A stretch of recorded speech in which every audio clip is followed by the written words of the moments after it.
Na Trilha, o podcast que descomplica o complicado.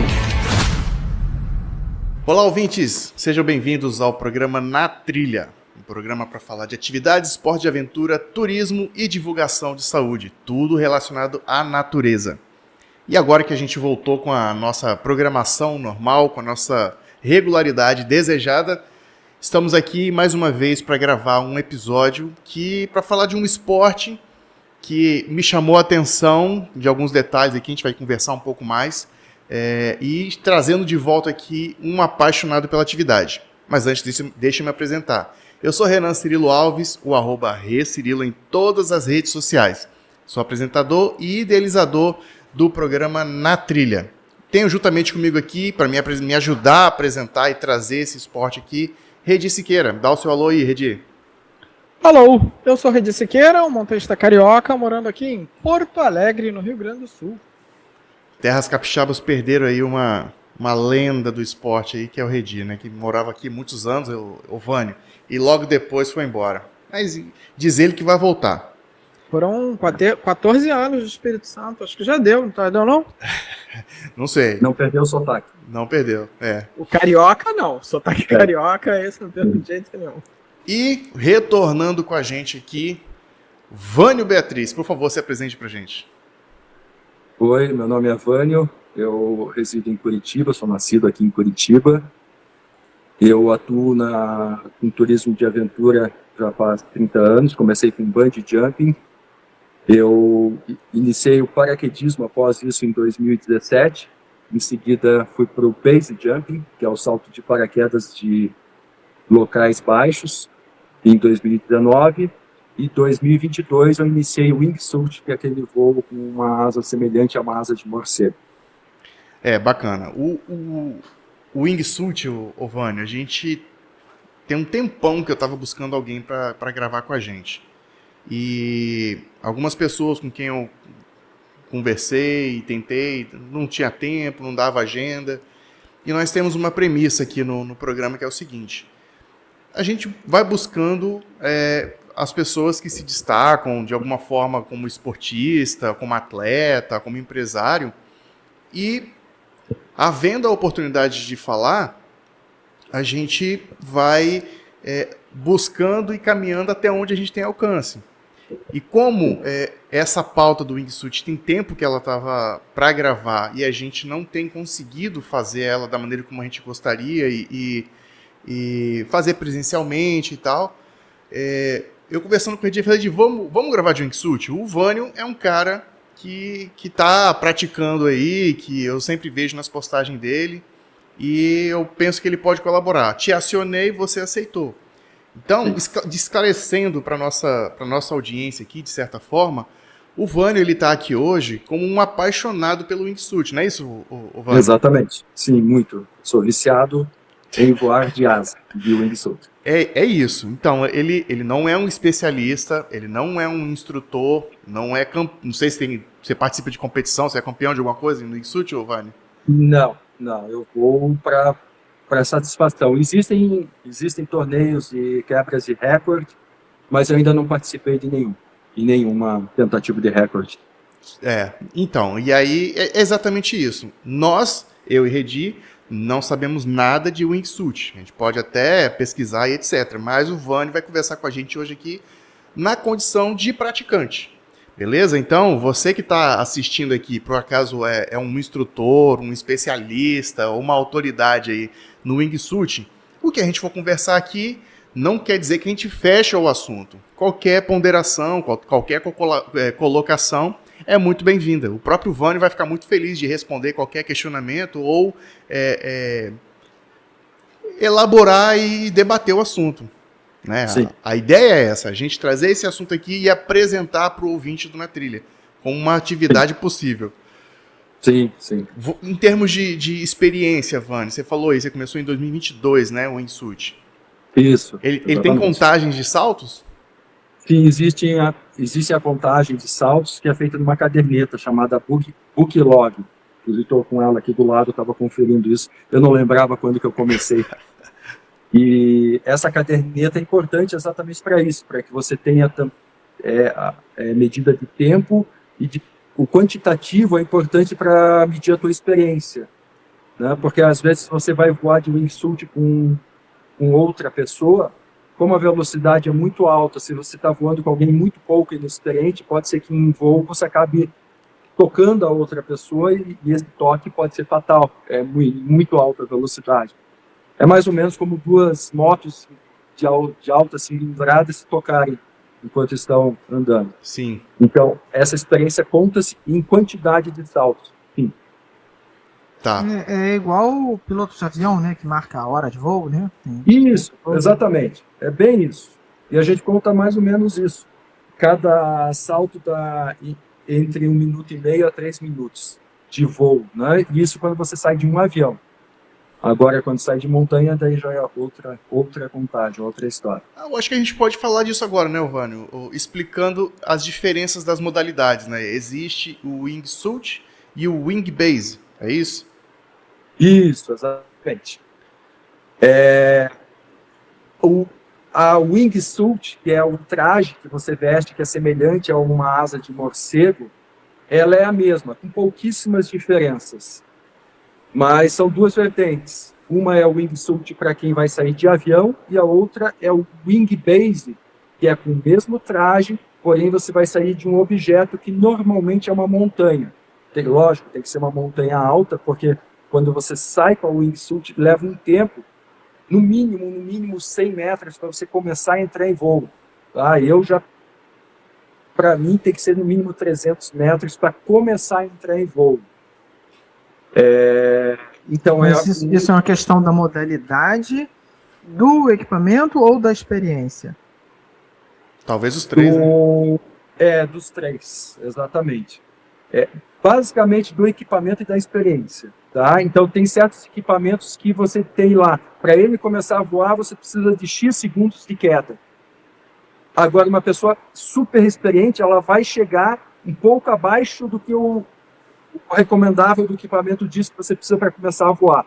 Porque o cara é muito experiente, ele vai superar o que o fabricante diz que precisa para voar.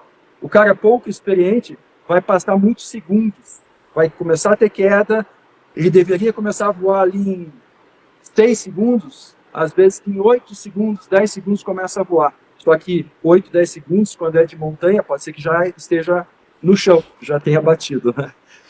Ô, Vânio, não é uma brincadeira lá, muito legal, não. O Na Trilha, ele tem uma peculiaridade. Nós estamos no YouTube, estamos em várias plataformas de distribuição.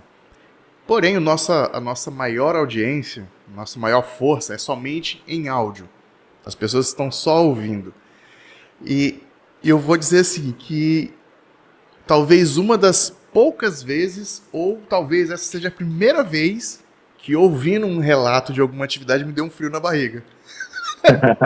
É verdade, eu ouvi assim, meu Deus, cara, e agora? A gente tem uma missão aqui, Vânio, de desmistificar isso. Não de desmistificar, não é nada mítico aqui, mas trazer isso para um universo de segurança. Aí entra um outro ponto.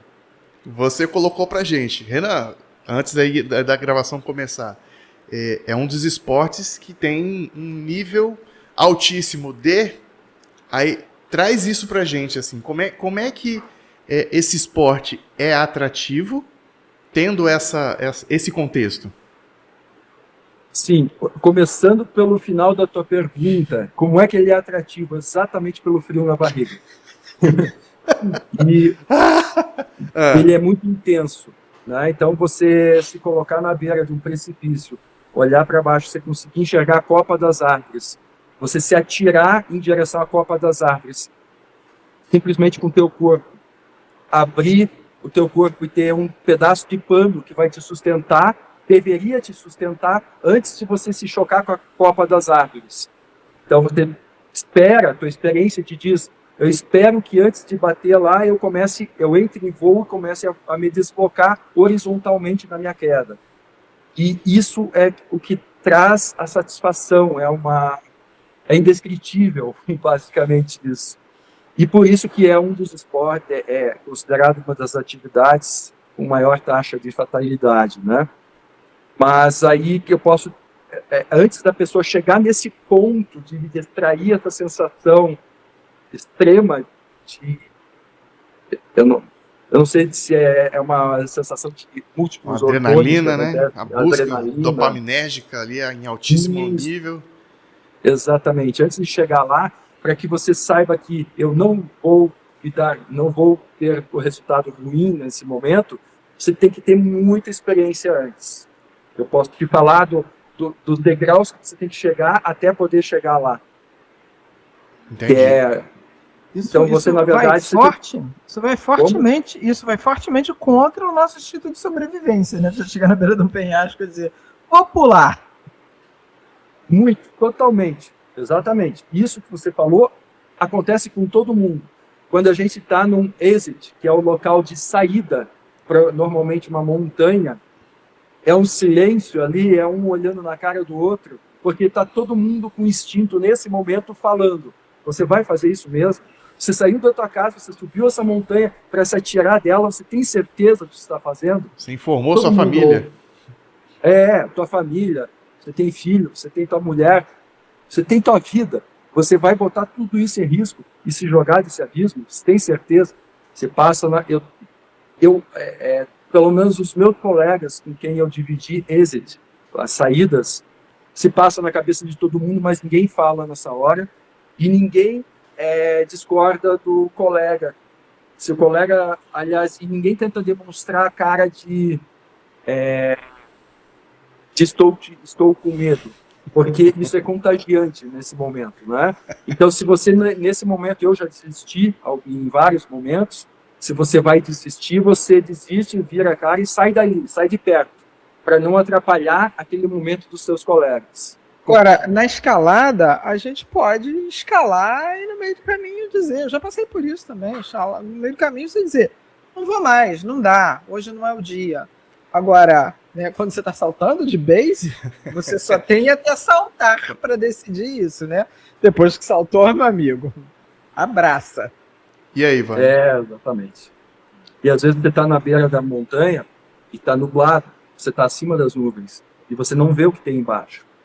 E aí você não sabe até que altura, até onde está essa camada de nuvem, se ela está até o chão ou não, né? Então você tem que esperar a nuvem dissipar. Aí, às vezes, dissipa a nuvem e começa a vir vento no sentido te levando para a montanha. O que nenhum paraquedista deseja. Quando a abertura do paraquedas é próxima à montanha, você não deseja que o vento esteja te puxando para a montanha. Você abre, se o paraquedas vier para a montanha, você pode chocar com a montanha e também não é nada agradável. Então, são vários fatores que trabalham com o teu psicológico te dizendo, viu só, você não está vendo até onde está a nuvem, tem certeza? O vento está vindo para a montanha, vai te jogar na montanha, tem certeza? É tudo para te deixar com mais medo, na verdade. E o domínio de todas essas situações, o analisar tudo isso, conversar com teus colegas, com os mais experientes, e essa é a sensação. O salto é só a cereja do bolo, né? Mas o viver isso aí que é a parte boa do negócio. O processo até chegar ao ápice, né? Isso. O salto é a cereja do bolo. Na verdade é quando você pisa no chão, quando você pousa. Opa, não quebrei nenhum osso. Você está falando aí que é uma carga psicológica muito alta, né? E eu sempre digo isso para esporte. Eu acho que qualquer esporte psicológico é o maior fator, né? É o que vai te levar a treinar, melhorar e tudo.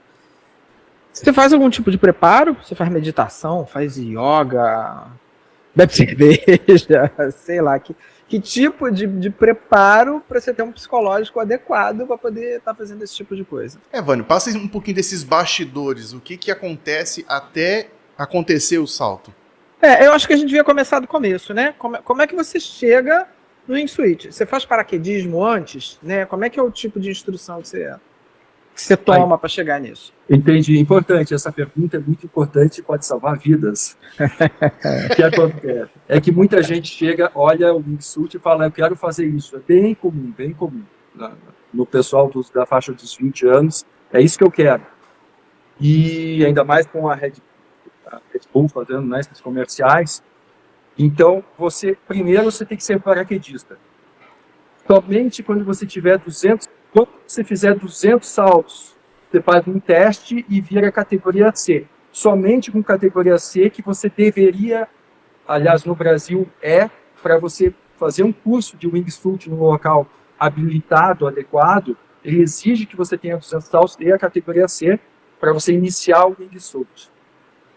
Indo em paralelo, tem o base jump, que é aquele salto de locais baixos, montanha, antena, essas torres de antena, ponte, prédios. Também para o base jump, se exige que tenha pelo menos 200 saltos e categoria C do paraquedismo.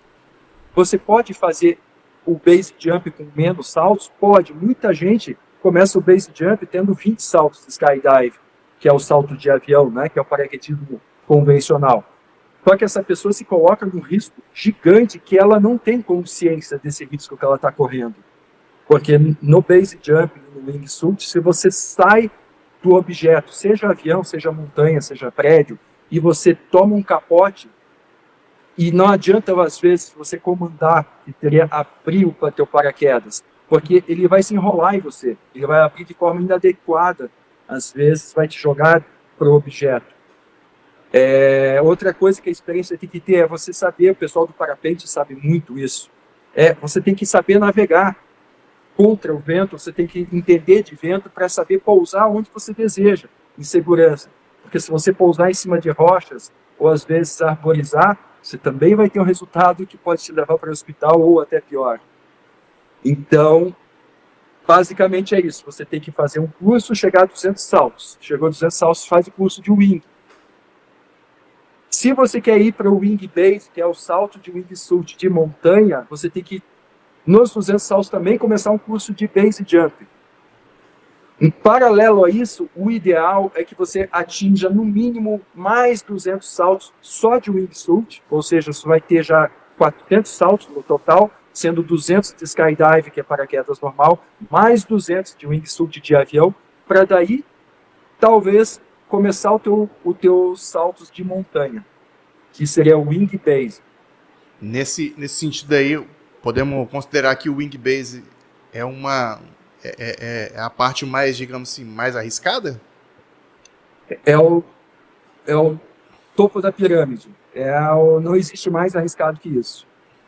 Né? O wing base hoje, baseado em estatísticas, é o esporte que mais tem resultados negativos, né, perante a vida. Tem mais estatística, então, né?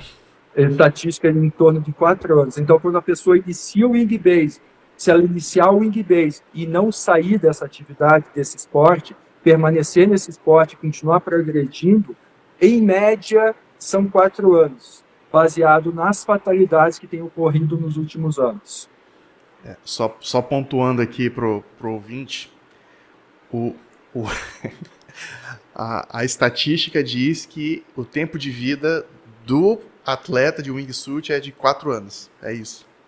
Não, do wing base. Wing pode viver anos e anos. O wing base que seria saltar de montanhas com e prédios, o traje do wingsuit. E prédios e pontes e tal. Então, você que tem um parente aí que salta de wing base, então, vai desligar nesse momento.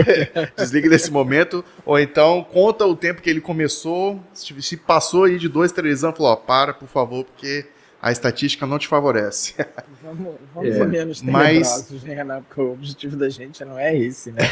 Pois é. Deixa eu te fazer uma pergunta aqui, Vânia. A gente está considerando, é o que você falou, o cara faz o curso, começa a ser wing basista, não sei se existe esse termo, mas ele começa a saltar de wing base, e aí essa a perspectiva, né, de em 4 anos ele fazer alguma merda. Isso. O que você acha que acontece? É o cara que vai pegando experiência e vai ficando cada vez mais ousado? É a criticidade realmente do ponto de lançamento, né, do ponto de salto, que envolve muita coisa, envolve vento mudando e tudo. Você acha o quê? Que é mais que as fatalidades vêm por conta dessa experiência, dessa ousadia cada vez maior, ou de condições adversas da natureza? Ô, Redi, teve uma coisa na fala dele anterior ali, logo no início, que eu achei bem triste, né? Você, deveria. Ele falou, deveria ter tantos saltos. É aquela coisa. Penso que seja irresponsabilidade. A pessoa começa a fazer aí os 20, 30 saltos, já acha que é o suficiente. Mas, por favor, Vânio, complementa pra gente aí. Sim, exatamente isso. É a opção 1. O que acontece? A pessoa entra nesse esporte, ela começa a se sentir confiante. Eu já venci essa etapa, já sei fazer isso. Só que toda etapa, ela deve existir um momento de vivenciar essa etapa e não pular para a próxima. Você tem que vivenciar ela durante muito tempo para depois ir para o degrau seguinte. Só que quando isso eu acho que vale para qualquer esporte, você está num esporte, num determinado nível, que você chegou naquele nível, você começa a olhar para os teus colegas que estão no nível acima e você, por que não? Por que eu não vou fazer igual ele está fazendo? Eu já faço isso aqui, eu vou... Aí você começa a ver objetivos acima. Só que você teve sorte de ter chego às vezes onde você está e você já quer ir acima. E outros esportes admitem erros, né? Você pode ter uma fratura de osso, você pode ficar um período no hospital, mas você volta, ok. No wing base, se você entrar nessa armadilha psicológica de querer olhar para os seus colegas, sorte, né? Você não vai ter essa segunda chance. Vai ser uma tragédia. E é isso que tem acontecido. Então, o que nos motiva é exatamente sentir... não é que a gente não sente medo, a gente sente medo e é o que nos mantém vivo. É o domínio do medo. É o saber que eu estou apto a ir além. Quando você chega no além, acabou, e agora? O que eu faço? Eu vou ver um amigo meu fazendo algo diferente, dando um salto mortal, como o wingsuit, perto da parede. Aí fala, se ele conseguiu, por que eu não vou tentar também? Vou tentar, vou mostrar que eu também sei. E aí você tentou uma vez, putz, eu consegui, eu sou o cara. Todo mundo bate palma pra você, legal, você é foda. Aí você, talvez no teu 20º mortal, você bata na parede, mas você era um cara foda no mortal. Mas você ainda não tinha a base. Você às vezes era foda no mortal, mas você não sabia voar de back comigo, voar de costas comigo. Então, de repente, você saiu do teu mortal um pouco numa posição errada. Como você não sabia voar de costas, você tentou virar de frente e foi para a montanha, bateu nela. E já era. Então, por isso que as pessoas tendem, nesse esporte, a chegar num degrau e não vivenciar esse degrau durante X tempo. Elas já querem o seguinte. Isso é meio que do ser humano. E aí, por isso que foi criado esse site lá, essa página no Facebook, que é a Base Fatality, exatamente para isso. Então, por lá, a gente vê que a grande maioria, eu não sei o percentual exato, mas eu diria que 70% das fatalidades que acontecem são exatamente pela opção 1 que você me deu, Ed. Que é eu quero mais, excesso de confiança, tá? Mas existem o percentual daquelas pessoas que são extremamente seguras, que fazem tudo certo, vivenciam o degrau que elas estão, e mesmo assim algo pode acontecer. Uma rajada de vento fez com que ela girasse, um colega que não tem muita experiência foi voar com você, acabou colidindo a mais de 100 por hora, 200 por hora, às vezes, com você que não tem nada a ver com o negócio, né? E pode ocasionar uma fatalidade. Então, um urubu que entrou em curso de colisão. Como que é? Um urubu que entra uma em ave curso ali, de né? colisão, entra na tua frente. Nossa, eu nunca ouvi falar disso, mas é Mas é possível. É possível. Agora, deixa eu te perguntar uma coisa. Você estava falando aí, isso é uma média de velocidade que você chega, 100, 200 km por hora? A wingsuit, existem 3 tamanhos de wingsuit, a pequena, média e grande. Quanto mais experiência a pessoa tem, maior é a asa. Ao contrário do que muita gente pensa, né? A asa pequena é para experiente. Não. No paraquedismo, quanto menor o paraquedas, mais experiente a pessoa é. Mas no wingsuit é o contrário. Quanto a asa é maior, mais experiente a pessoa tem que ter. E aí isso muda a velocidade também da asa, né? Então a asa pequena ela é mais veloz, ela é mais brusca. Então ela gira ali em torno de... Aí são duas velocidades. Tem a velocidade horizontal, que é em relação ao solo, e tem a velocidade vertical, que é a velocidade que você está afundando em direção ao solo, né? Então a velocidade de uma asa pequena gira ali em torno de 150 horizontal, 160, depende da posição do corpo, e em torno de uns 170 vertical. Então você está caindo uns 170 km por hora. Quando a asa cresce, a velocidade horizontal aumenta, vai para uns 180, 190, e a vertical diminui, ou seja, você consegue ficar mais tempo voando com asa grande. Não sei se... Não, deu para entender, deu pra entender. Você tem mais sustentação, né? Quanto maior a asa, você vai ter mais sustentação. Exatamente. E quando a gente está falando de asa aqui, é aquela parte, né? Como se fosse uma membrana que vai da mão aos pés, ou o conjunto todo, porque você também tem entre os pés, entre as pernas. Isso, exatamente. As asas menores, elas não vão, as asas pequenas, né, chamadas pequenas, elas vão das mãos até a cintura, e dali sai uma outra membrana que vai da cintura até os pés. E aí outra membrana que interliga os dois pés, né? Já as asas grandes, elas vão do punho ali, das mãos até os pés.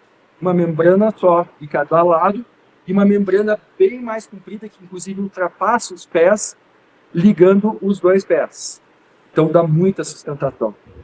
A asa de parapente, ela tem alvéolo, né? Conforme o cara controla, ele muda a forma, né? E isso ajuda na sustentação e tudo. O wingsuit também tem isso? Ou Tem. é só uma membrana? Não, tem. Ela tem um sistema que inclusive vai evoluindo, né? Eles põem túnel de vento. Então, dentro da wingsuit, quando ela está inflada, dentro dela estão vários corredores de ar que vão inflando e dando mais área para essa wingsuit. Ela vai ganhando mais área. E esse vento, ele conforme você fecha um lado, ele não, às vezes ele migra, às vezes não migra para o outro lado da asa. Então, tem toda uma tecnologia, posso chamar de alvéolos, intra-asa, tá? Toda ela, dentro dela, são túneis por onde o vento circula, e tem os captadores de vento também por fora da asa. E Envolve exige... muita tecnologia, né? Pois Eu nunca imaginei. Eu vejo nos vídeos o cara pegou um pijamão ali, esticou e pulou, né? Pra mim não tinha tanta coisa envolvida assim, né? Tem muita tecnologia nisso. Existe um esforço físico, muito esforço físico do praticante, Vânio, porque, pelo que você está me colocando aí, eu consigo imaginar um sistema onde o cara abrir os braços e toda a sustentação fica, digamos assim, autossustentável, né? E exigindo ali apenas do praticante o controle e experiência. Ou não, o abrir o braço, o fechar o braço, as pernas, é um esforço muscular muito grande. Não, eu não digo que é esforço grande. É um esforço, existe um esforço, cansa, mas não é algo assim, meu Deus, não. É tranquilo. Você consegue fazer vários saltos durante o dia, permanecer muito tempo voando, e no máximo você vai sentir uma dor nas costas, no peitoral, mas nada, é como ter ido num treino normal de academia, não é nada grandioso. Uma coisa também interessante que eu estava lembrando agora é que o wingsuit ele é pouco conhecido no Brasil e mal entendido, exatamente porque são muito poucas pessoas que o praticam. Normalmente as pessoas que saem do paraquedismo, que é o chamado skydive, e vão tentar migrar para o wingsuit, elas normalmente desistem nos primeiros saltos, porque elas entram em giro e a força G é tão grande que a pessoa não consegue nem levar a mão para abrir o paraquedas, que chama-se comandar. Às vezes a pessoa perde a noção do que é terra, do que é céu, nesse giro. Então, e olhando alguém voar, parece que é muito simples manter a posição e não entrar em giro. Mas é difícil. Isso exige bastante, vários saltos iniciais até pegar esse jeito. E para vencer essa etapa, são pelo menos, aí, eu diria, em média, 10 saltos você tem que fazer com a sensação do, putz, quase morri. Se você vencer essa etapa, talvez você vá voar de wingsuit. Nessa etapa, muita gente desiste. Muito, porque quase todo mundo que faz skydive, quase todo mundo não, eu diria um grande percentual, quer ir para o wingsuit, mas acaba desistindo por causa disso. Não só porque o meu wingsuit custa aí quase uns 10 mil reais, mas porque te provoca a sensação de, putz, eu vou morrer. Tá? Então tem muito pouca gente no Brasil que faz o wingsuit. Tá? Eu diria que em atividade, o wingsuit de avião está ali em todos os 170 pessoas em atividade no Brasil inteiro. Tá? Sendo os maiores, o maior polo disparado é São Paulo. No Paraná, ali deve ter o quê? Umas 15 pessoas no máximo, que é o meu estado. O Espírito Santo tem por aí também, tem pouca gente. E o Wing Base não chega, no Brasil, não chega a 40 pessoas. São muito poucas. E só esse, ano passado, já foi perdido um deles, né? Então, digamos, 39. Caramba. E você lembra quando foi... Por isso que a taxa de mortalidade é alta, né? Porque se você perde 1 em 10, você perdeu 10%. 1 em 40... É muito. Bastante. Ô Van, você lembra quando é que foi o seu primeiro salto? O meu primeiro salto de paraquedas? De wing. De wing. Sim, foi em Boituva com o meu instrutor da Flare Brothers, inclusive é a empresa que eu indico para fazer curso. Eles são a Confederação Brasileira do Wingsuit, Flávio Jordão é o presidente. Foi com ele. E os meus 2 primeiros saltos com ele, eu pensei, isso não é para mim, vou desistir, porque eu pensei, vou morrer. Mas aí, a sorte que na época eu já fazia o base jump, né, que é a minha tirada de montanhas, e a sensação do medo também me motiva. E aí eu continuei treinando, e até que eu venci essa etapa que eu disse para vocês ali, que é em torno de 10 saltos, para você decidir se desiste ou continua no negócio. Hoje eu estou viciado nisso. O teu salto de avião é só com wingsuit. Agora, o que você teve? Você começou no paraquedismo, né? E aí, num belo dia, vou fazer o wing. Né? O que te levou a fazer isso? O controle do medo? Controlar o medo? São duas coisas, né? Eu comecei no paraquedismo para ir para o base jump, que é me jogar de montanhas, que era o meu desejo. E quando eu comecei o curso de paraquedismo, eu descobri que não vou para o base jump, porque eu vou acabar morrendo nesse negócio. Abandonei a ideia. Até que conheci o instrutor, que é o Caco, que é quem me instruiu no base jump, falou, vamos lá, vou te dar o curso. Eu tinha ajudado ele em umas coisas, ele ia me dar um curso e eu ia fazer 2, 3 saltos lá. Aí fui, fiz, e aí fui mordido pelo base. Continuei fazendo base, até que um dia conheci o Flávio Jordão saltando de um balão. Eu fui fazer um salto de bungee jump de balão. Isso a 4 mil metros de altura. Eu vi esse salto. 5 graus. Estava congelante. Eu fiz o salto de bungee jump, fiquei pendurado na corda, e do meu lado passou o Flávio Jordão, com outro aluno dele, mas 1,5 metro de mim, assim, 2 metros. Esse caramba, se desbatesse em mim, eu ia virar carne moída. Os dois, mas né? eles sabiam o que estavam fazendo, eu não sabia que eles sabiam. E aí eu vi a asa passar do meu lado e falei, nossa, eu quero isso, eu quero muito isso.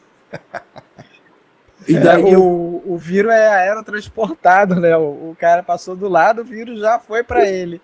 Putz, sabe que eu não tinha pensado isso, é contagiante, é verdade. Eu fui contaminado pelo vírus. Aí cheguei lá e falei, pô, quem é você? Eu sou Flávio Jordão, tenho escola, não sei o quê. Aí comecei a trocar ideia com ele e fui para Boituva fazer o curso aí de wingsuit e viciei nesse negócio. Foi aí que eu comecei. O meu primeiro salto, não, vocês já perguntaram, né? Eu achei que ia morrer, mas não morri, tô aqui. Dá pra perceber que você sobreviveu. Que bom, né?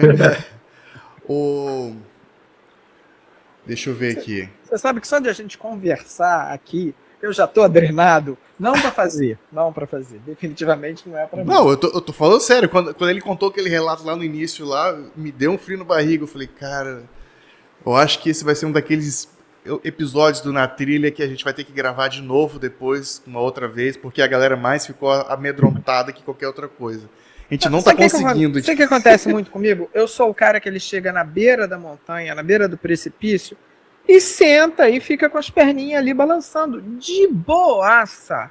Legal. Se sentar alguém do meu lado e for fazer a mesma coisa, eu saio de perto, porque me dá nervoso, né, a outra pessoa. Eu não sei quanto que a outra pessoa tem de autocontrole, de frieza e tudo, então eu saio de perto, porque isso me deixa nervoso. Eu tô aqui assim, só de imaginar você saltando, eu já tô inquieto aqui. Pois é. Isso que você descreveu acontece muito no exit de base, de wing base. Tem muita distância na hora do exit? Desistência? Do cara, não, vou saltar hoje, aí ele pega, para, olha para um lado, olha para o outro. Reflete. Lembra da mulher, dos dois filhos. Vê uma cor diferente da luz do sol. Vou saltar hoje. Porque assim, eu já fiz isso na escalada, eu já cheguei na base de uma via, eu falei, não é o dia. E virei as costas. Sim. Acontece, não é muito, é pouco. Normalmente, o mais comum é quando ocorre desistência, todo grupo que está no exit desiste junto. É o mais comum, porque todo mundo avaliou junto e viu que a condição não está boa. Às vezes tem um ou outro que discorda e fala, não, mas eu vou e ok. E também existe o contrário, né, é o que a gente chama de ouvir as vozes. Né, já deve ter isso. Você começa a perceber coisas, né, no vento, você começa a olhar coisas e passar coisas pela tua cabeça que você fala, não, hoje não é o dia, eu vou desistir, vou voltar. Até arrepiei aqui. Isso, e aí aconteceu com 2 vezes comigo. Algo me dizia que naquele dia, se eu fosse, não ia dar bom, ia dar ruim, e o ruim nunca é pouco, é sempre o extremo. Então eu já desisti. Comigo isso já aconteceu, mas em relação a equipamento de segurança, não de vozes assim, né? E não que eu seja surdo a elas, mas aconteceu de eu começar a escalar e aí, sei lá, 5, 6 metros, já tendo começado a escalar, e o cara falou, ih, Renan, seu capacete. Eu falei, não, desci, vambora. Esqueci o capacete, comecei a subir no automático. E aí, não vou hoje, não, toma aqui o meu e tal. Eu falei, não, mas aí você vai ficar sem e tal, então miou por hoje, vambora. Isso já aconteceu, acho que, aconteceram 2 vezes isso. Aí depois disso nunca teve uma desistência desse sentido, não. Entendi. Esse do automático é uma das maiores causas de fatalidade também. Então você está com excesso de confiança, aí na hora do cheque, o que seria o cheque é 1 minuto, 2, 3 minutos antes de você se jogar, você vai checar todo o teu equipamento de novo. Porque se você passar uma fita por um lugar errado, se você colocar um pino da forma errada, Sim. Qualquer coisa que estiver errado, o teu paraquedas pode não sair, ou simplesmente ele pode sair e sair para o lado da parede. E muitos erros ocorreram por coisas simples, né? Uma menina que morreu aí no Espírito Santo, inclusive, uma americana, ela chegou no oeste, foi fazer o cheque, ela tirou a fita que se chama bridle e depois passou ela pelo local errado. Na hora que ela jogou o pilotinho, que é o paraquedinhas, que puxa essa fita e que faz sair o paraquedas, essa fita estava travada lá. Ela acabou falecendo, tentando tirar o paraquedas e acabou não sendo extraído. E ela era uma pessoa experiente, mas no momento ela estava no automático, fez um cheque no automático. O cheque você tem que desligar o automático, tem que fazer prestando atenção mesmo no que você está fazendo. É a última chance que você tem. E vários outros, né? Tem um caso famoso, né, de um camarada que filmou a própria queda, né? A queda fatal. Esse é o outro que aconteceu, bem famoso também, prendeu a bridle, passou por dentro do tirante de perna, né? Não, esse que eu vi, aí o veículo que estava noticiando isso estava dizendo que ele pulou sem o paraquedas. Não, esse reporte foi errado. E tem várias notícias que eles dão de forma errada. Ele estava com paraquedas, só que o paraquedas não saiu, né? porque ele passou a Braido, que deveria puxar o paraquedas dele, dentro do tirante de perna. E aí o tirante de perna segurou a Braido e evitou que ele extraísse o paraquedas. Então, para o leigo que olha, fala, cadê o paraquedas do cara? Não tinha, mas ele saiu. estava lá. Né? Aí deixa eu te fazer duas perguntas, né? Uma emendando na outra. O pessoal acha que é pular, saltar com a asa e pronto, morreu. Quer dizer, morreu no sentido de terminou, né? Não que o cara tenha morrido. Acabou. Morreu o assunto, acabou. O esporte é isso. Mas o final sempre termina no paraquedas. O cara sempre tem que, né? Quando ele perde, quando é que ele precisa abrir o paraquedas, né? Ele começa a perder velocidade, a estolar, e ele sente que não, agora que é o momento de abrir. E já emendando nisso, é um paraquedas só, não tem reserva. Entendi. Aí são duas atividades, né? Aí o wingsuit de avião, que é o de skydive. Você tem dois tipos de paraquedas, tá? O paraquedas de avião, que é de skydive. Esse paraquedas é obrigatório ter reserva.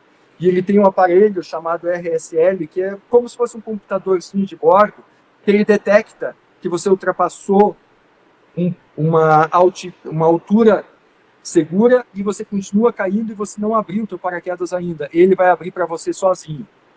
Então, o paraquedismo de avião é obrigatório ter isso. Você não entra no avião se você não tiver esse equipamento ligado e o teu reserva com a dobragem dentro do período de 6 meses feita.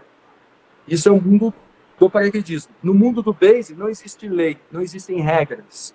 No mundo do base, ou wing base também, que seria a mesma coisa, só que com asa, o paraquedas é diferente, ele é um paraquedas bem maior, ele tem apenas 7 células para entrada de ar, já no skydive são 9 células, o padrão. No base são maiores as células e menos para que ele abra mais rápido. Existe um setup desse paraquedas para que ele abra em X tempo. Então, na hora que você está dobrando o paraquedas, você pode abrir ele para que ele abra imediato. Só que se ele abrir imediato e você der muito tempo de queda, você vai morrer na abertura. Vai ser um impacto tão forte e vai quebrar seus ossos. Ou pode não quebrar os ossos e te desmaiar. Então, você tem que programar o setup para X segundos. Aí, respondendo a tua pergunta, né? Então, quando você se atira de um objeto, seja de base ou wing base, que é com a asa, quando que você vai abrir? Você tem que ter feito todo esse planejamento antes. Porque nesse planejamento você vai descobrir, você vai saber como que você vai dobrar teu paraquedas. Quanto tempo de queda ou de voo você vai ter tido. Para dobrar o teu paraquedas, escolher o pilotinho. O pilotinho é um paraquedinhas que você joga no ar e extrai o teu paraquedas principal.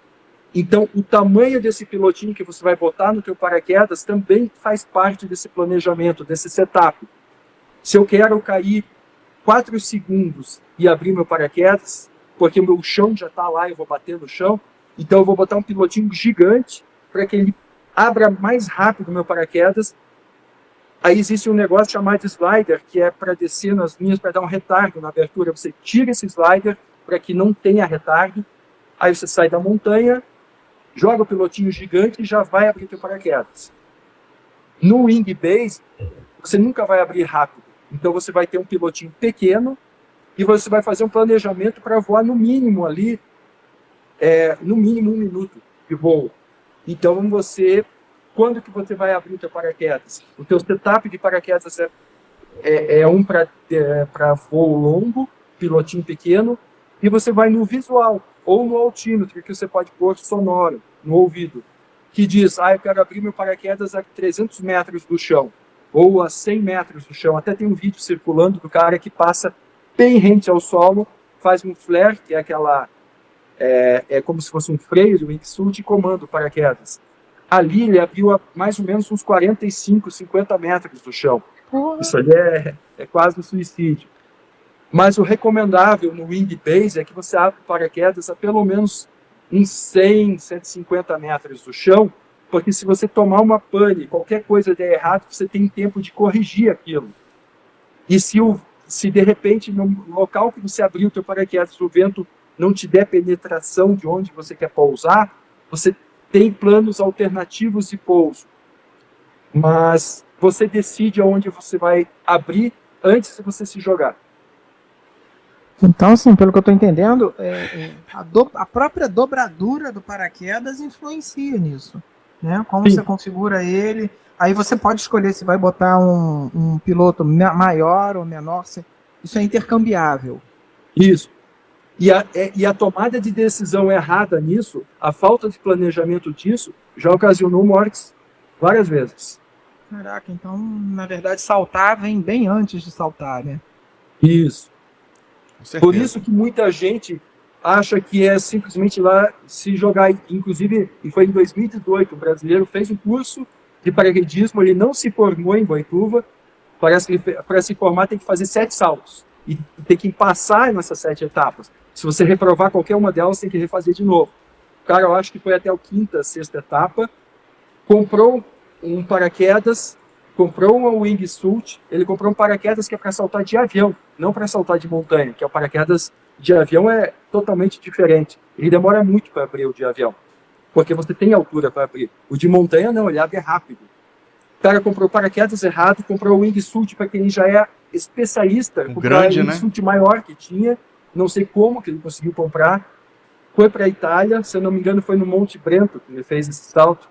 Ele pediu informação para um cara que era experiente, como é que ele chegava na via. Ele foi sozinho, seguindo as pessoas, e se jogou de lá.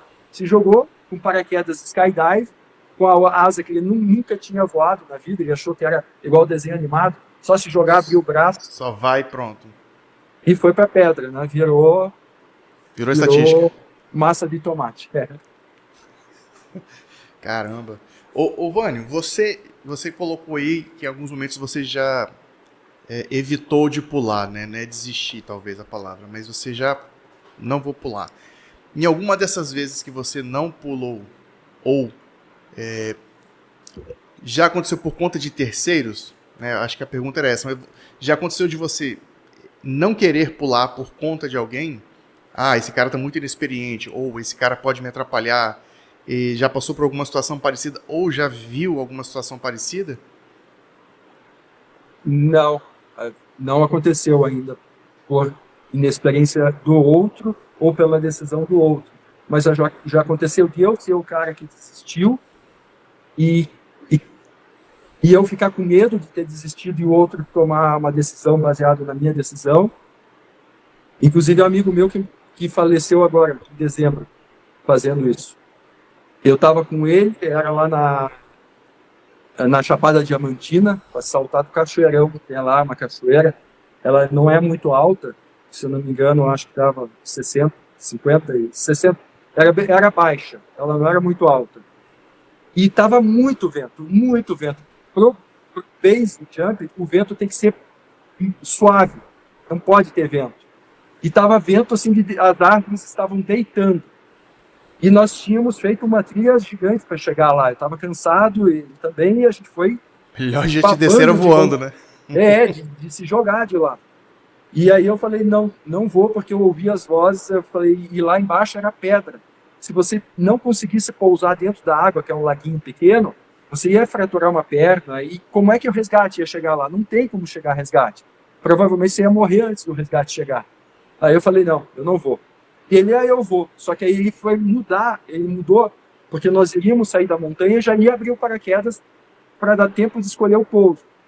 Aí, para ele não se sujeitar ao vento, ele mudou o setup de paraquedas dele lá na rocha mesmo, abriu o paraquedas no chão,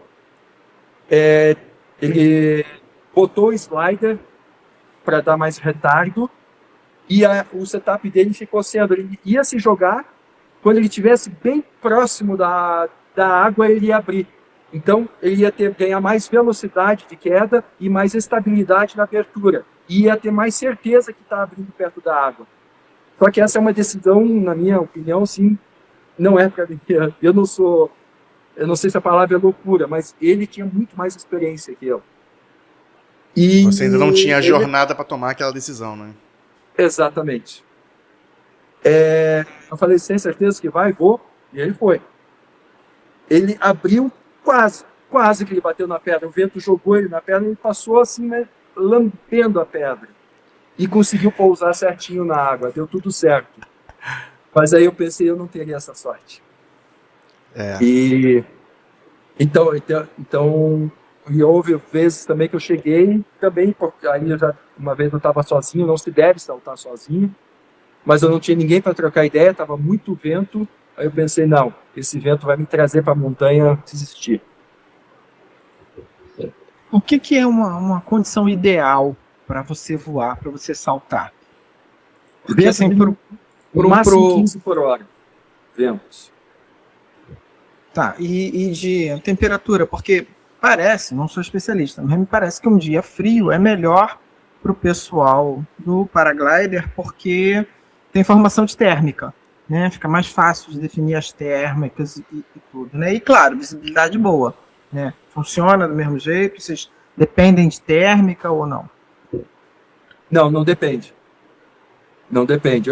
No paraquedismo, até dizem, né, que o pessoal do paraglider, parapente, que fala muito, o paraquedista não entende nada de condição climática, porque é um avião que leva o cara lá para cima, ele se joga, ele tem muita altura, ele abre paraquedas e tudo que ele tem que fazer é pousar na área que ele decolou o avião. Então, para ele, tanto faz térmica, para o paraquedista. Para o cara do base jump, que é o salto de montanha, mas sem o wingsuit, já importa um pouco mais, porque se você tem uma condição de muito vento ou pressão atmosférica tá muito baixa, então você sabe que teu paraquedas às vezes não vai chegar onde você queria que chegasse. Aí você tem que ter mais esse conhecimento, tá? O base.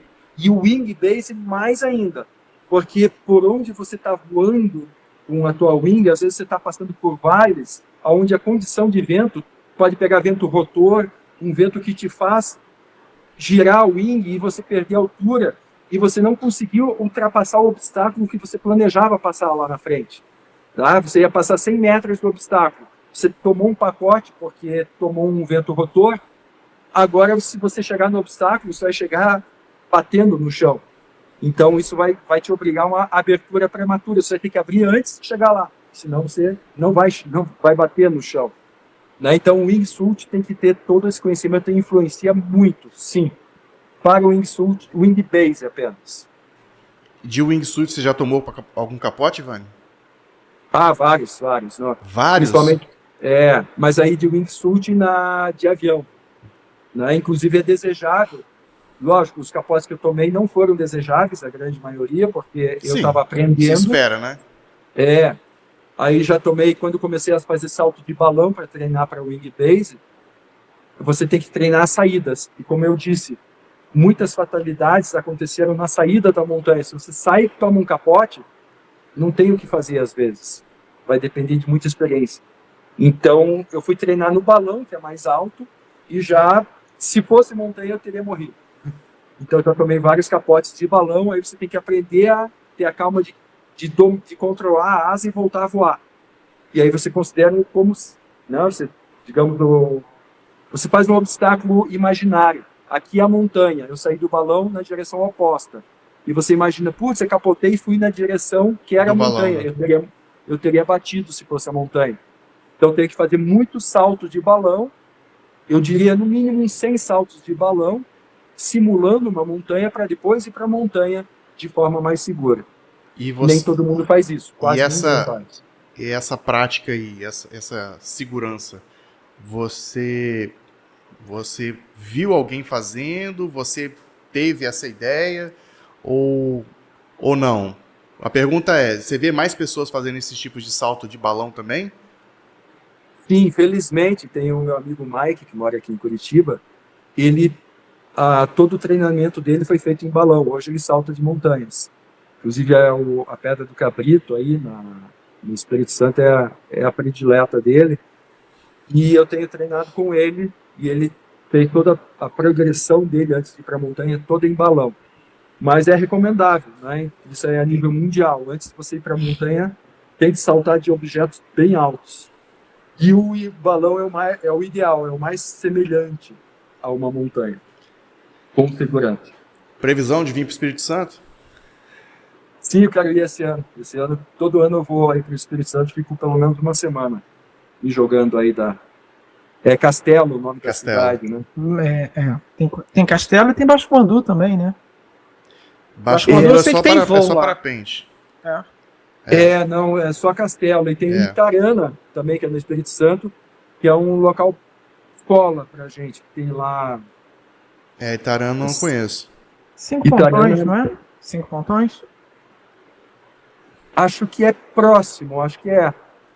E tem a Pedra da Onça também, Que é em Castelo. que é em Castelo. A Pedra da Também. Onça é a que dá umas patadas na galera lá. A gente escuta de vez em quando, tem umas notícias de lá. A Pedra da Onça é mais radical, digamos, o salto lá, é complicado. O pouso é bem restrito, né? Então tem muito fio que de cima a gente não enxerga o fio. Então tem pessoal que às vezes acerta o fio, às vezes arboriza. Exatamente. Isso, as notícias que aparecem quando acontecem esses, não vou dizer acidente, né? Não sei se é acidente ou fatalidade, né, cara? Como é que a gente pode colocar Incidente, isso? né? Ou acidente. Incidente. Eu acho que incidente é melhor.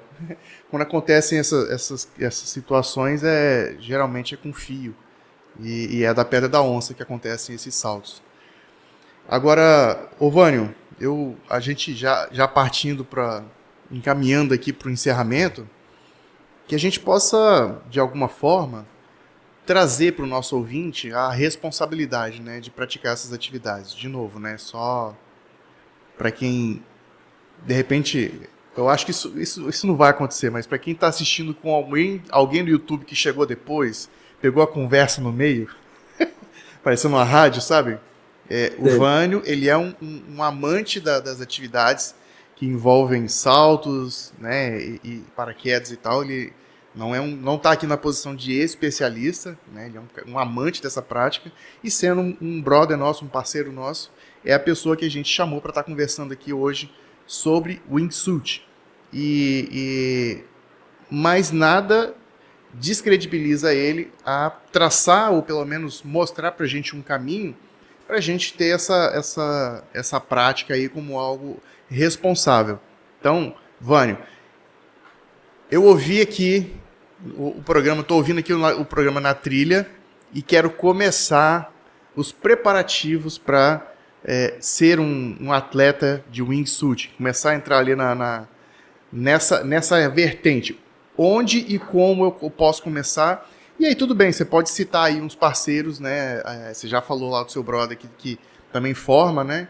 Pode colocar ali também região ou caminho a ser seguido. Vamos falar de Brasil. E aí, você que é do exterior, está em outro país, Alemanha, Estados Unidos, que são países que consomem bastante a gente, certamente deve ter algo semelhante aí na sua região também. E aí, Vânio, para quem quer começar... Renan chegou aqui e quer começar a fazer...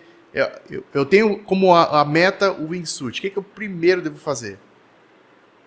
Bom, esse caminho é o seguinte: você tem que escolher uma escola de paraquedismo mais próxima da tua residência e começar o curso de paraquedismo, de preferência o AFF, que é o curso que vai te formar em 7 saltos. Você formado, você tem que tentar chegar aos 200 saltos sem se quebrar. Você vai focando aprenda a dobrar o teu paraquedas, isso é importantíssimo para quando chegar no wingsuit você conhecer bem o teu equipamento, dobrar. Tem muita gente que tem, sei lá, 800 saltos e nunca dobrou o paraquedas, sempre usa o dobrador. Então, faça o teu curso, aprenda a dobrar teu paraquedas, faça teus saltos seguros, sempre tendo em vista conhecer todo o teu equipamento, conversar com teus colegas da área. Você vai completar 200 saltos, você vai virar categoria C do paraquedismo. Quando começou era a categoria AI, depois passou para A, depois para B. Quando você virar C, você pode procurar um curso de wingsuit homologado.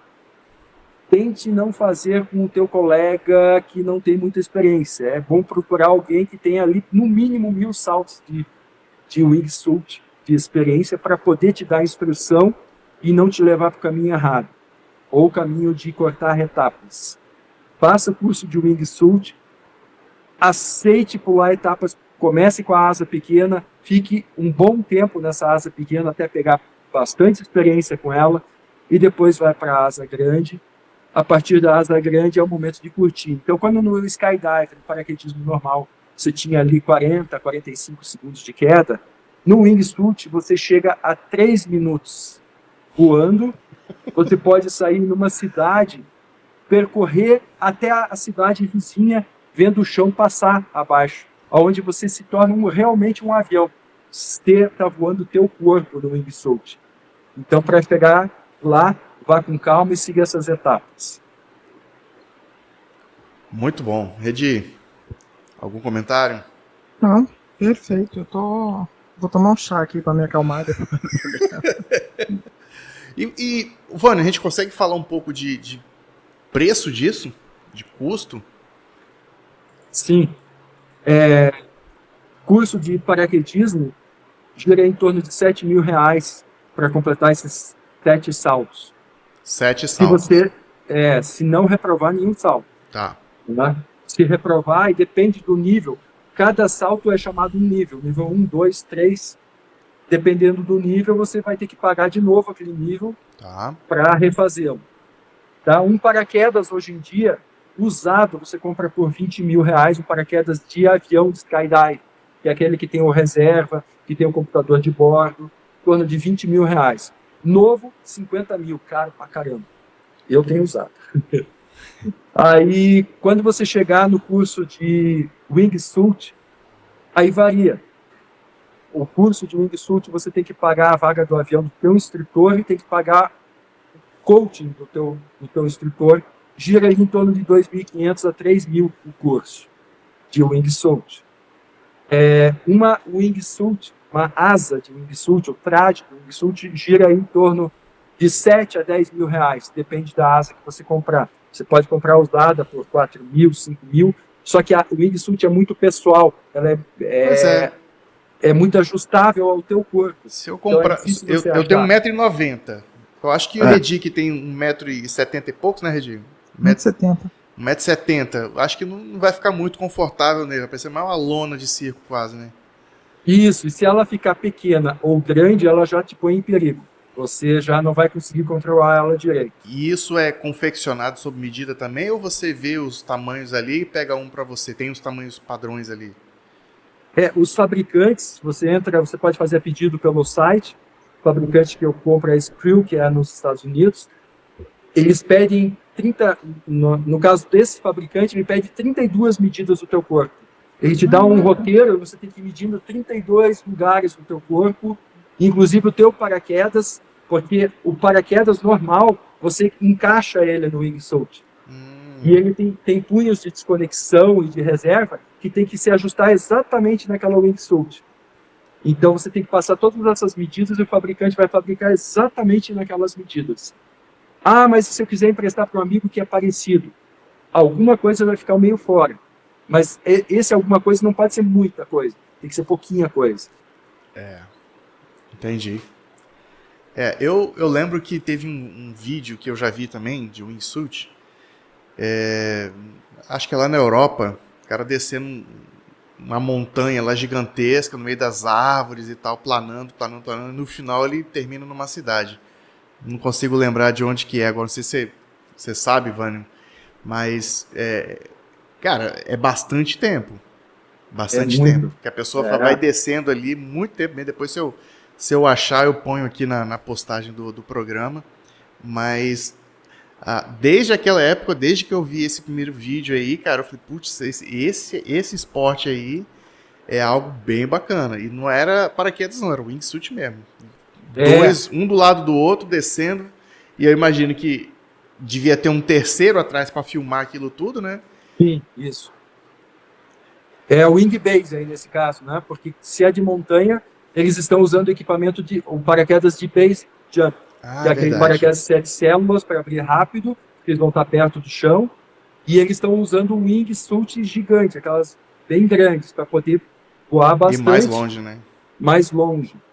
Né? Então, o wingsuit, ele te dá o wing base te dá esse prazer de você ver o chão passando e você ganhando terreno, e você saindo de um local, indo para outro, depois para outro.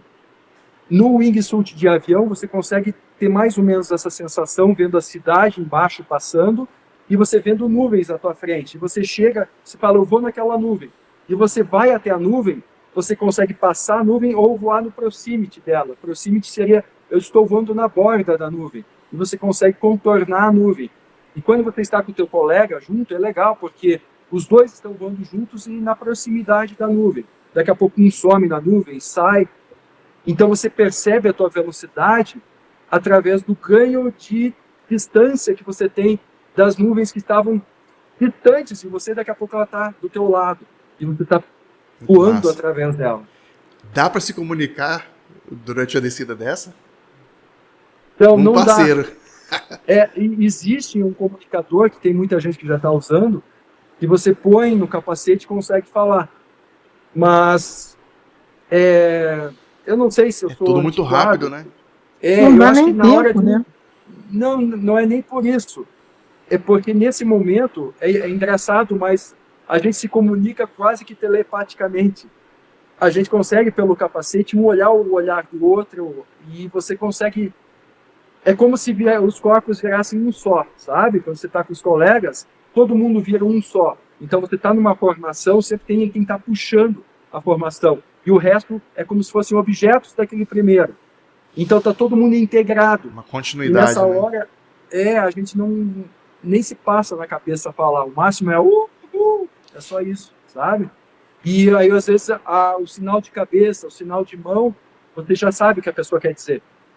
Mas, quando você está aprendendo o wingsuit, seria interessante ter um equipamento de comunicação, como muita gente tem, exatamente para falar para o teu aluno, a tua posição do corpo está errada, você está com assimetria, estica mais a perna, estica mais os braços, né, que o aluno não vai ter essa sensibilidade ainda de bater o olho e saber o que está precisando fazer.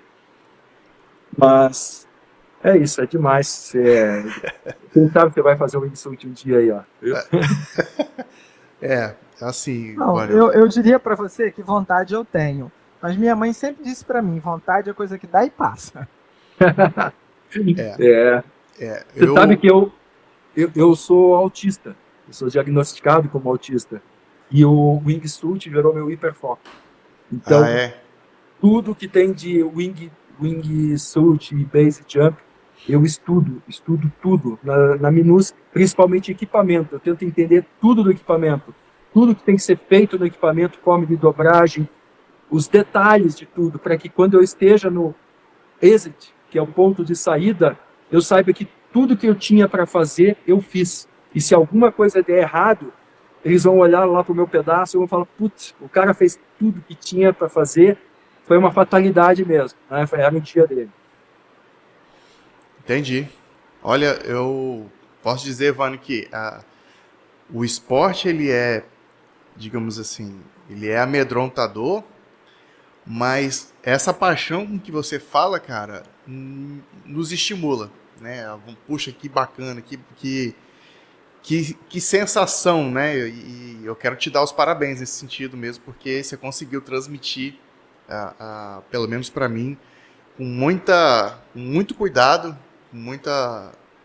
enfim, com muito cuidado mesmo, né? A sensação de como que é, e isso é legal. Então, obrigado por estar participando com a gente aqui. E, cara, a casa é nossa, né? As portas estão abertas aí, sempre que você quiser colocar alguma questão, ou contar alguma novidade, fala com a gente. Além desse quadro aqui, né, que é o programa que a gente traz um esporte e tenta destrinchar ele aqui para a nossa audiência, e espero que a gente tenha conseguido isso hoje também. Mas temos outros formatos também, né? Tem o bate-volta, que a gente fala rapidamente sobre qualquer assunto, tem na trilha extra que a gente pode falar sobre algum campeonato, enfim. Se você quiser ou quiser só bater um papo de qualquer assunto relacionado aí à atividade esporte e aventura, fala com a gente, estamos à disposição. Então, deixa aí a sua mensagem desse programa, né? A sua mensagem final, deixa aí seus contatos também e coloca aí como é que é para você relatar e expor essa paixão sua pra gente aqui no Na Trilha. Muito obrigado, Red e Renan, pela oportunidade de estar aqui participando do programa. Como eu falei para vocês, eu não sou um especialista, mas sou um amante disso. Mas eu tentei passar o máximo possível daquilo até onde eu sei. E o wingsuit, para mim, é a minha droga, né? Tem muita gente que é viciada em várias coisas, eu sou viciado nisso. Então, eu não consigo passar, às vezes, 2 semanas que eu estou sem saltar, eu fico nervoso demais. Eu começo a ficar nervoso e preciso sair para algum lugar. Felizmente, meu trabalho também, como eu trabalho com bungee jumping também, me contratam pelo Brasil inteiro, eu já levo paraquedas junto ao wingsuit e já aproveito fazer turismo aéreo pelos locais. E eu estou à disposição sempre que você precisar, é um prazer estar aqui. Em breve a gente vai tentar bater o recorde sul-americano de voo de informação de wingsuit, vai ser lá em Porto Alegre. Eu vou te avisar. Se tiver alguma Avisa imagem, que eu tô aqui. Eu tô aqui, É, eu vou vai lá ser. cobrir. Ah, e de repente a gente sai comer uma pizza aí, ó. Pô, com Ué, me certeza. fala aí, eu vou também, ué. Ó, já começou a chegar no meu campo aqui. Comer uma Porque pizza. churrasco, eu tô achando que essa fama aí é fake, essa fama do gaúcho de churrasco. Mas mas enfim, a pizza. galera tá até aqui se mobilizando para me levar para umas churrascarias boas. Mas assim, até agora. Ah, Redi, eu estive aí no mas ano já passado. foi um excelente rodízio de pizza aqui, que lá em Vitória não tem muito. Olha né? só, eu estive aí Então, no ano assim, passado, em setembro, justamente na época do acampamento Farroupilha, que a cidade para, né? O estado para. E eu comi um bom churrasco aí, tá? sorte Eu quero os sua. dois, eu quero pizza e churrasco, então. Não, Vamos a pizzaria rodízio de pizza, que é algo que a gente não tem muito em Vitória, né? Eu adorei, achei muito bom. Então, assim, mantenha a gente informado aí que a gente vai cobrir isso. Beleza, Fantástico. E combinado. vê se você volta antes de 4 anos, tá? Porque Qual Só faz 4 anos. qual que é a perspectiva de bater o recorde? Quando é que estão pensando? Esse ano ainda. Haverão mais alguns treinos lá em Porto Alegre e aí a tentativa eu acho que vai ser esse ano. na vez passada que você participou falando de bungee jump, você tava também para quebrar um recorde, né? De salto de precisão, né? De colocar O biscoito o creme cracker na lá boca de uma xícara saltando Conseguiu? 100 metros. Não consegui patrocínio. Pois Tem que é. pagar guindaste de 25 mil reais a diária, precisava de no mínimo 3 diárias. Não Brasil, consegui. né? Enfim, puxa Aí vida. o recorde está lá com os ingleses. Com os americanos, com os ingleses, o Brasil ia bater. Mas alguém vai vir e vai bater ainda aqui no Brasil. Eu vou ajudar. Eu já Atenção, passei da Red idade Bull, para isso. está aqui, Vânio, à disposição para vai. bater recordes. Isso. É isso aí. Show de bola. Então, ó, muito obrigado mais uma vez aí. Você que é especialista, que você tá bravo com alguma coisa que o Vânio falou aqui, as portas estão abertas também. Vem aqui bater Total. na gente, se você quiser, se você aguentar. E que a gente possa promover a responsabilidade, promover a informação correta. E é isso.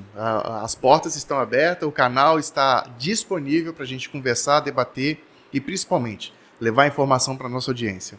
Meu nome é Renan Cirilo Alves, o @recirilo, em todas as redes sociais. Deixo aqui o convite para que você compartilhe esse episódio com aquele seu amigo que tem um desejo de voar, de saltar, enfim, se aventurar utilizando aí paraquedas, o wingsuit, e acha que isso tudo é muito fácil, que não tem nada de tão perigoso assim. Então, mostra esse episódio para ele, eu tenho certeza que ele vai captar todas as emoções que nós três aqui, eu e Redi, nós sentimos, e é aquilo que o Vânio conseguiu expressar pra gente. Beleza? Então, fica aqui o meu grande abraço, um grande beijo. Vânio, obrigado mais uma vez. Volte sempre. Abraço, Redi. Abraço, Renan. Falou, obrigadão, Vânio. Abraço. Tchau, tchau. Nada, abraço. Tchau. Faça desse podcast a sua aventura.